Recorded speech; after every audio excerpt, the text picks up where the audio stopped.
In this journey of Japji sahib, Guru Nanak Dev Ji has covered a myriad of concepts. So if we reflect on what we've seen and what we've learnt so far, it starts with the Mool Mantar that talks about the non-duality, the non-dual root nature of reality. And then the title of the scripture is Jap, the knowledge. And that scripture of knowledge opens with a Salok.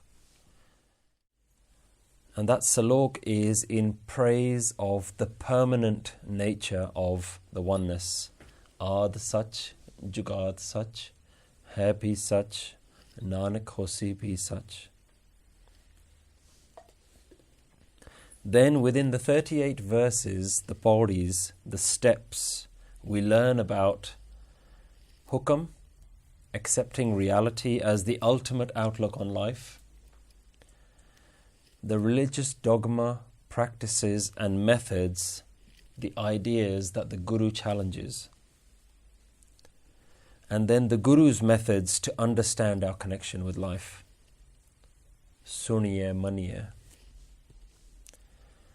And throughout Japji sahib, we notice the theme of praise, being in wonderment and praise of this unlimited universal creative force.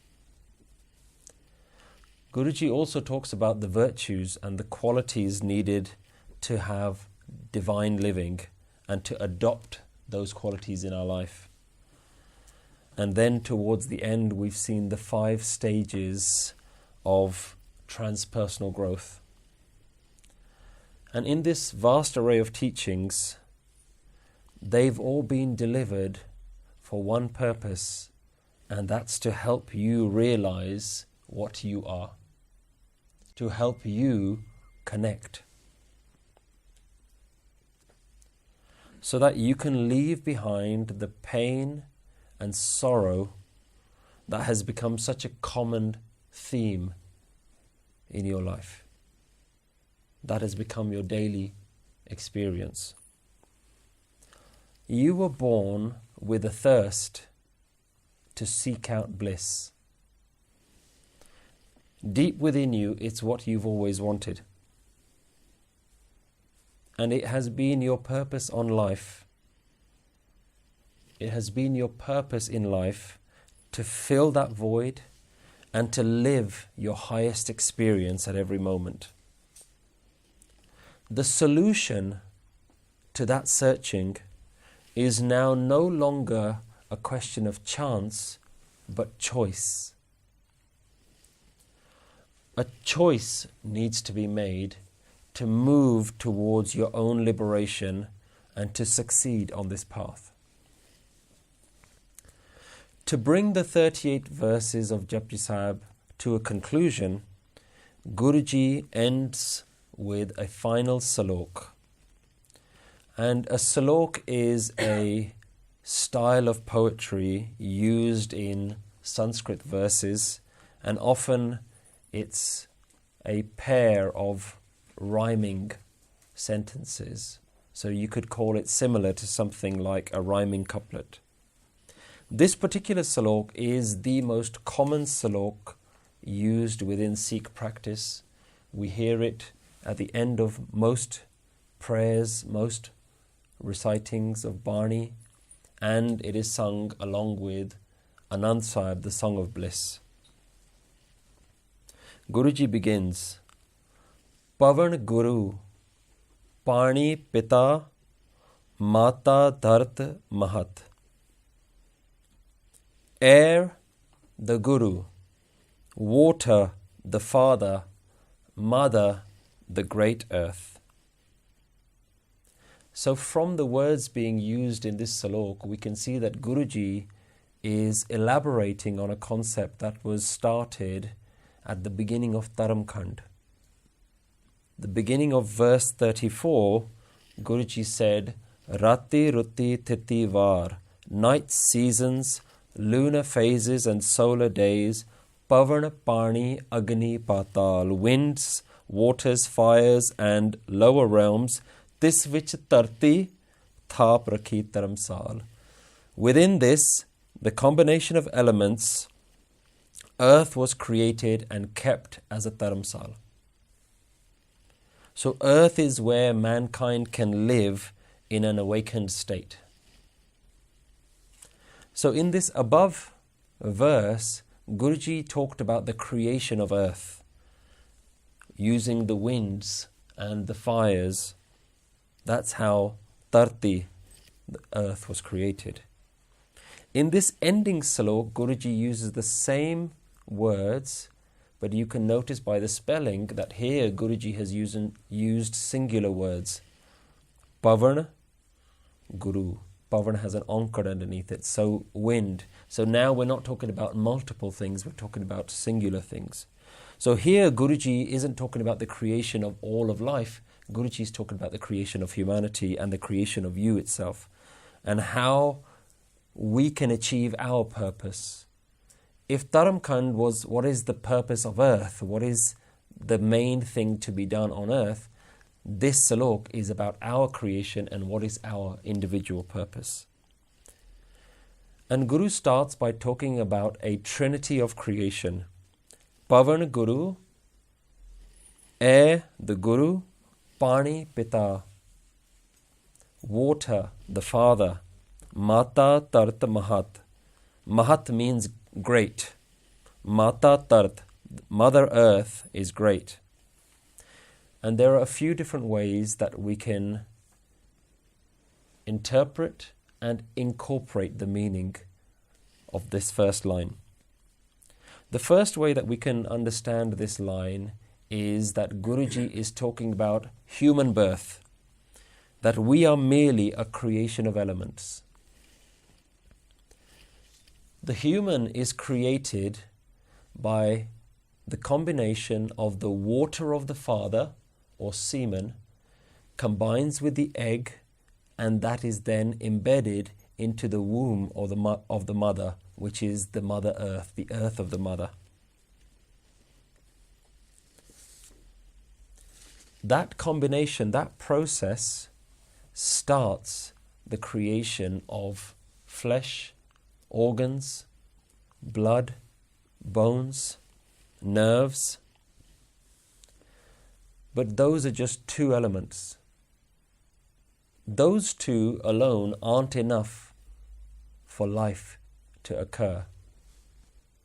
After all, a corpse also has flesh, bones, nerves, blood. It's only when air enters in the form of breath that is when life begins. When a baby is born, life begins at that very first breath.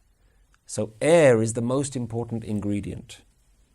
So here Guruji has said, Pavan Guru, breath is the paramount element. It is the Guru, it is the highest, most significant element in the human body.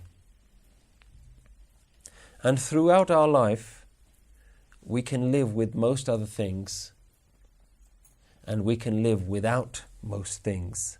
But air is the one fundamental element that we need to sustain us. And this analogy of air being paramount, then going to water, then going to earth, continues throughout our body. Air, as we breathe, enters into our body. The oxygen in the form of air is then infused into our fluid, which is our blood. That blood then acts as the Father and then travels around the whole body and delivers that air to the Mother Earth, to the rest of the organs. So this life-giving breath is paramount in this trinity of Guru, Father and Mother relationship. Yet, it is the mother that we have identified with the most. The body is what we have given so much importance to. This is why we think the body is the greatest of the three. Mata, Tarat, Mahat. We think the body is the greatest thing. Kabir ji gives us a new perspective on this. There's a Shabad on Ang 336. Paani mela mati gori. The water of semen is cloudy. The clay of the womb is crimson red. Is mati ki putri jori. From this clay, the puppet is fashioned. So Kabir ji starts by saying, what are you? You are nothing but a combination of fluids and flesh. Kabir ji says, Main nahi, kach ahe na mora. I am nothing, and nothing is mine. Tan dhan sab ras gobind tora rahao. The body, wealth, and the whole pleasure of life, O Lord of the universe, is yours. Reflect.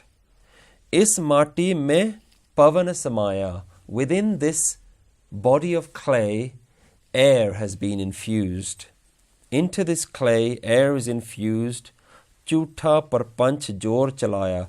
Combining these, you have pursued this false expanse. Just with the combination of these three things, you have created a completely false world for yourself.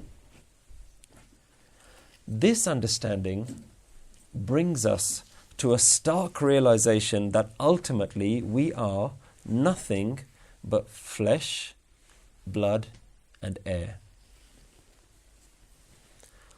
All our lives, we've lived inside the bubble of our thoughts and our mind, and we've given it the supreme status of chief, of commander. Every thought has been cherished, every impulse and desire has been acted upon. And rarely have we taken a step back to realize what actually exists here. What is it that we have allowed to become our whole universe?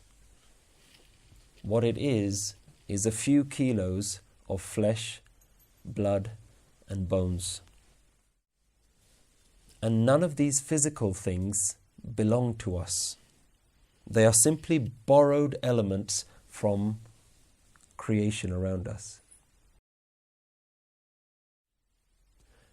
So if this is all the body is this bag of flesh and bones and blood really the most significant thing in creation? Is this the thing that we have to spend all of our attention on? Have we become so narcissistic that we've spent our whole life giving our body so much undue attention? This introspection alone can be enough to unravel a much deeper understanding of what it means to be alive. Another way to interpret this first line, rather than the birth of a human being, the birth of a body, is the birth of our awakening through the Guru. And just as the body is created with three elements, our awareness, our Atma, is nurtured by the Guru, who takes on all the forms of creation. So Pavan Guru, breath here means the thing that we use our breath the most for is our words. Our words are dependent on our breath. Our voice is linked with our breath. And what is Guruji saying is the most significant voice is the voice of the Guru. Pavan Guru. The Guru's Shabad, the Guru's wisdom is the thing we need to contemplate existence, and that Guru's wisdom is transmitted through the Shabad, through the word, through the breath. So air is the medium through which the word, the Shabad of the Guru, is transmitted. And the Guru is also like air because the Guru is a breath of fresh air in our life, a cool breeze that lifts the fog of ignorance. So Guru is like the air, Guru is like the wind.